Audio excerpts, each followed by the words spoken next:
সুজি দিয়ে যে এত সুন্দর ভাপা পিঠে বানানো যায় না দেখলে বিশ্বাসই করবেন না। চালের গুঁড়ো না দিয়েই আজকে আমি বানাবো সুজি দিয়ে ভাপা পিঠে। খেতে কিন্তু খুবই দুর্দান্ত হয়। শীতের সকালে খুব সহজভাবে এই ভাপা পিঠে রেসিপিটা বানিয়ে নিতে পারবেন মাত্র 10 মিনিটে।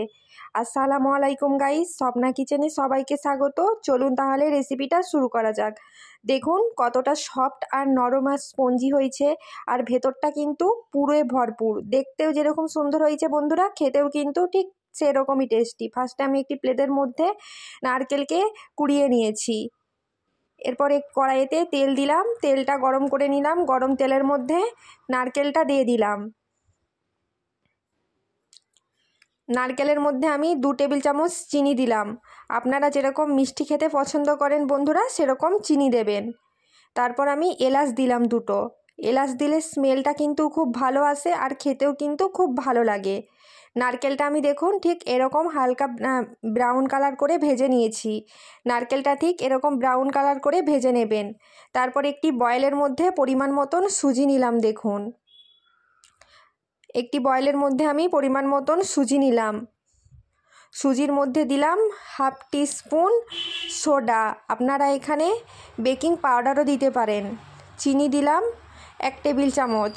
চিনি মিষ্টিটা আপনারা যেরকম খেতে পছন্দ করবেন ঠিক চিনিটা সেই রকমই দেবেন। হাফ টেবিল চামচ লবণ দিলাম। দিয়ে সব কিছু উপকরণ আমি খুব ভালোভাবে চামচের সাহায্যে মিশিয়ে নিচ্ছি। তারপর এর মধ্যে আমি কুসুম গরম দুধ দিয়ে দিলাম। দুধটা একবারে দিতে যাবেন না বন্ধুরা, ফার্স্টে আমি একটু দুধ দিয়ে আগে মাখিয়ে নিলাম। দেখুন একবারে দুধটা দেবেন না বন্ধুরা। তারপর দেখুন আমি আরও কিছুটা সুজির মধ্যে দুধ অ্যাড করলাম। দুধ অ্যাড করে খুব ভালোভাবে মাখিয়ে নিচ্ছি। আরও একটু সুজির মধ্যে দুধ প্রয়োজন, তাই আমি আরও কিছুটা দুধ অ্যাড করলাম। দিয়ে দেখুন সুজির একটা ব্যাটার বানিয়ে নিয়েছি। ব্যাটারটা কিন্তু বন্ধুরা পাতলা করবেন না, ব্যাটারটা একটু মোটাই রাখতে হবে। ব্যাটারটা একটা ঢাকনা দিয়ে দিলাম। 5 মিনিটের মতন রেস্টে রেখে দেব আমি। 5 মিনিট পর আপনাদেরকে সুজির ব্যাটারটা খুলে দেখালাম বন্ধুরা। দেখুন দুধটা কতটা টেনে নিয়েছে। ব্যাটারটা ঠিক এরকম শুকনো শুকনো রাখবেন।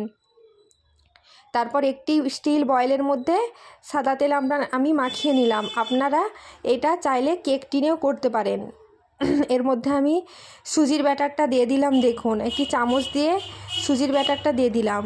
একসাথে কিন্তু সুজির ব্যাটার দেব না, আমি কিছুটা সুজির ব্যাটার স্টিল বয়েলের মধ্যে দিয়ে দিলাম। দিয়ে চারিপাশটা হাত দিয়ে খুব ভালোভাবে সমান করে নিচ্ছি। দেখুন আপনারা জিনিসটা দেখুন, তাহলে কিন্তু বুঝতে পারবেন। পুরো ভিডিওটা দেখবেন, নাহলে কিন্তু বুঝতে পারবেন না বন্ধুরা।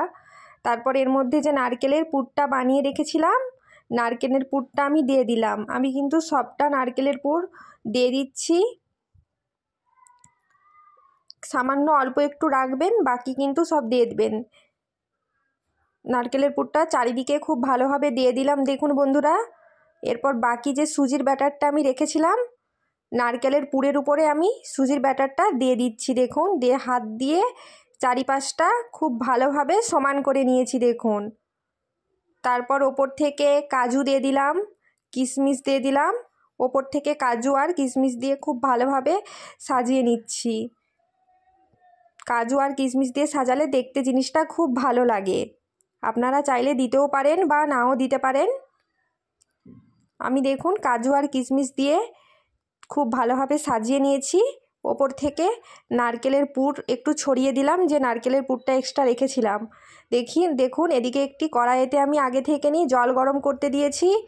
2টো লেবু দিয়ে দিলাম জলের মধ্যে, তাহলে কিন্তু কড়াইয়ে কোনো দাগ হবে না। তারপর একটি স্ট্যান্ড বসিয়ে স্টিল বয়েলটা বসিয়ে দিলাম সুজির। দিয়ে ঢাকনা দিয়ে দিলাম একটি প্লেট। দিয়ে কড়াইয়ের ঢাকনাটাও দিয়ে দিলাম, ডবল ঢাকনা দিয়ে দিলাম, তাহলে কিন্তু ভাপটা খুব ভালোভাবে হবে। ঠিক 20 মিনিট পর আমি আপনাদেরকে একটা কাঁটা চামচের সাহায্যে গেঁথে দেখালাম। দেখুন সুজির ভাপা পিঠেটা খুব সুন্দরভাবে হয়ে গেছে, ভেতরে কিন্তু কোনো কাঁচা নেই। আপনারা চামচের সাহায্যে গেঁথে দেখে নেবেন। তারপর দেখুন একটি থালার মধ্যে আমি তুলে নিয়েছি। ঠান্ডা হয়ে গেলে কিন্তু তুলবেন। তারপর একটি ছুরি দিয়ে কেটে দেখালাম। দেখুন কতটা সফট আর নরম হয়েছে, খেতে কিন্তু দুর্দান্ত বন্ধুরা। ভিডিওটি ভালো লাগলে অবশ্যই লাইক কমেন্ট সাবস্ক্রাইব করে দেবেন। রেসিপিটা আপনারা বাড়িতে একবার হলেও ট্রাই করবেন। দেখুন বন্ধুরা কেটে দেখালাম, ভেতরটা পুরো পুরে ভরা, খেতে কিন্তু খুবই টেস্টি। আপনারা বাড়িতে অবশ্যই একবার হলেও ট্রাই করবেন। ভিডিওটি কেমন লাগলো কমেন্টে জানাবেন, সাবস্ক্রাইব করে দেবেন। আল্লাহ হাফেজ।